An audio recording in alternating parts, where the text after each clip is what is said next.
virus, the holy grail of Hashimoto's, or at least it used to be.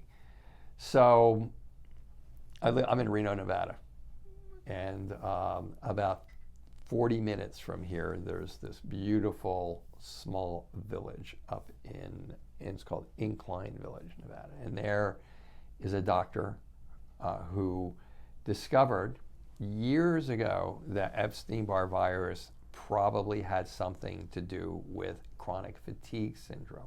This was before anybody knew about Epstein-Barr virus. And so we had a lot of patients in common, and it was interesting to see. His thought was deal with the immune system, kill the virus, and so on and so forth. I'm not saying his name because it didn't feel like it went very well. But he was the first one to recognize that Epstein-Barr virus could have some sort of an effect on this fatigue. It turns out, in the end, if it does have an effect, it probably has an effect because it can be one of the viruses that affects your thyroid. And you'll notice I said one of the viruses that affects your thyroid. Now, I'm getting a lot of questions on Epstein-Barr virus because, and I don't remember the gentleman's name for a variety of reasons because I don't want to remember his name, who just wrote a book, I think it was last year, The Medical Intuitive. I actually am not like adverse to medical intuitives. I don't know for sure, but I've seen some pretty impressive stuff from them. But this gentleman, an author, one day just had a flash out of nowhere that it was Epstein-Barr virus that was causing all Hashimoto's. So he basically wrote a book on it. And he said, and then pretty much his model was the model of the original doctor who started Epstein-Barr virus, which is a doctor named Dr. Datis Kharrazian, who is still probably the world's most reputable expert on it and does research on it to this day and is a clinician. And so he kind of ripped off Dr. Kharrazian's stuff and it made a lot of people think that it was all Epstein-Barr virus. So that's the baseline of what I'm going to say, okay? Because Epstein-Barr virus can be a trigger. There are 39 known triggers of Hashimoto's. They are a ton of food sensitivities. There are some minerals, believe it or not, that people think they should be taking for Hashimoto's that will actually make them worse. There are lots of lifestyle factors. I mean, I think it goes without saying, insomnia, sedentary lifestyle, smoking, alcohol, drugs, not sleeping properly, unhealthy relationships are huge. I'm sorry, but if you're like in a battle with your significant other and you're divorced or you're going over child custody things, I mean, I've just seen that. That goes to the next one of stress. Imbalance in blood sugars is another one, okay? So these are a lot of the 39 triggers. Everybody's a little different. One could be 4 of those, one could be 2 of those. There's chemicals. The chemicals have gotten a lot of play over the years because the alternative medical profession, their world is pathogens. Their world is come in here, let's try to find out what it is, let's take out your metals, let's give you a shot, let's do a chelation, let's chelate your metals out of there. Let's take the pesticides out. And there's a certain amount of truth to that, but these metals and these chemicals may or may not even be a problem, and there's still about 10 of them that are legitimately potential triggers for Hashimoto's. You throw those in with the probable 10 or 11 food groups that can be triggers for you. You throw those in with all the lifestyle factors I just put in here, and then you get the pathogens, which I actually put near the end of how I would evaluate a Hashimoto's patients. And probably the number one pathogen by far that affects Hashimoto's is not Epstein-Barr virus. It can be one of them. Probably H. pylori is on the top of the list. There's a bunch of other ones. If you're drinking water out of a mountain stream, or you're going to other countries and you're picking up different types of parasites, Candida can definitely be one. Hep C, hepatitis C can definitely be one. Cytomegalovirus can be one. Herpes virus 6 particularly can be one. Parvovirus can be one. Lyme definitely can be one. And then Epstein-Barr virus is kind of in with that group. And then there's a lot of confusion on the Epstein-Barr virus. I had a patient yesterday, I talked to him, she said, well, I tested positive for Epstein-Barr virus. I said, what tested it? She said, like, I don't know. So there's now a panel for Epstein-Barr virus, and it'll tell you, it'll give you, it's 4 markers for Epstein-Barr virus. And so they test different aspects of the immune system's response to Epstein-Barr virus. And there's a way from that panel to tell you if it's active or just been hanging around for a long time.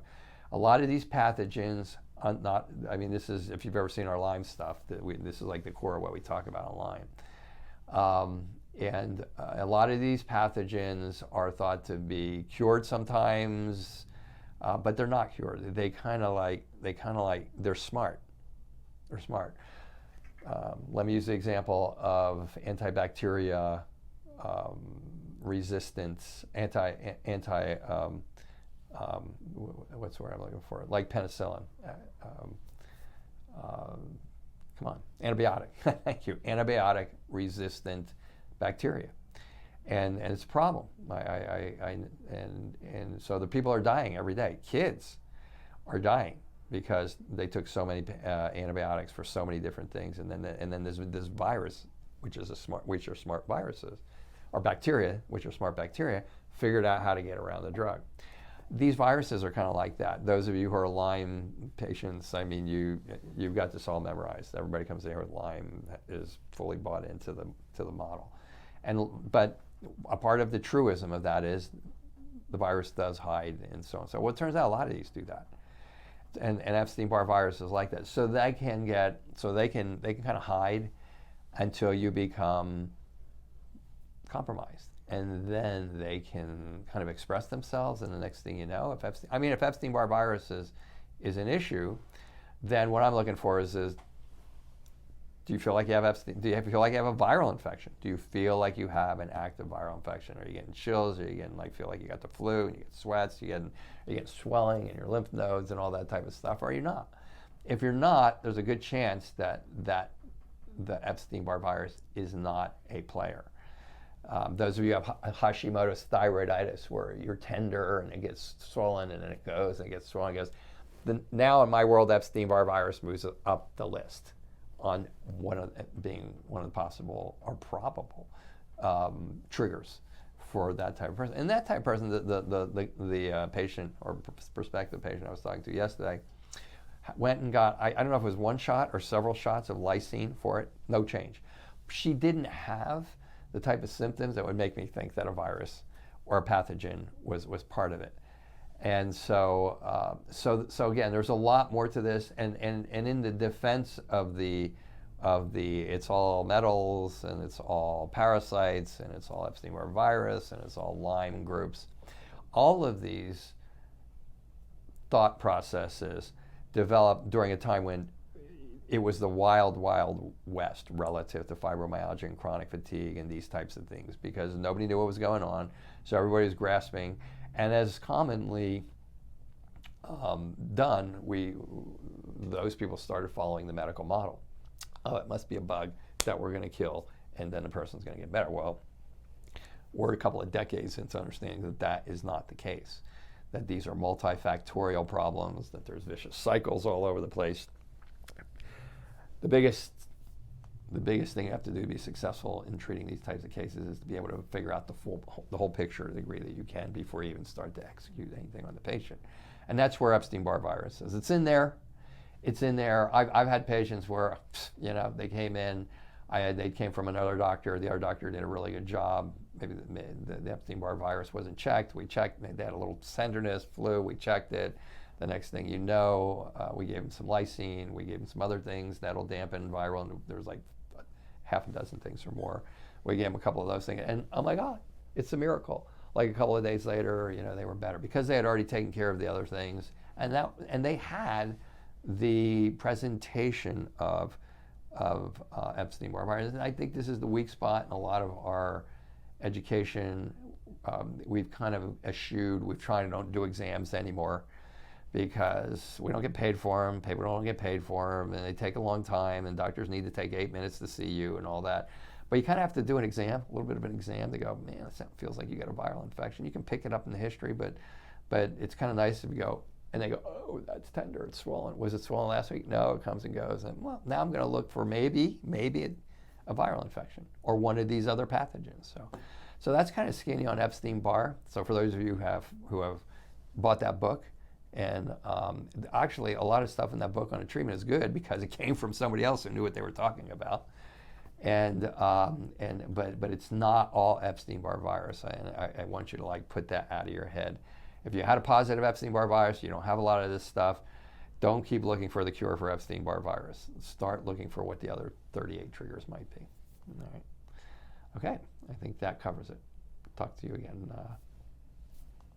next time I talk to you.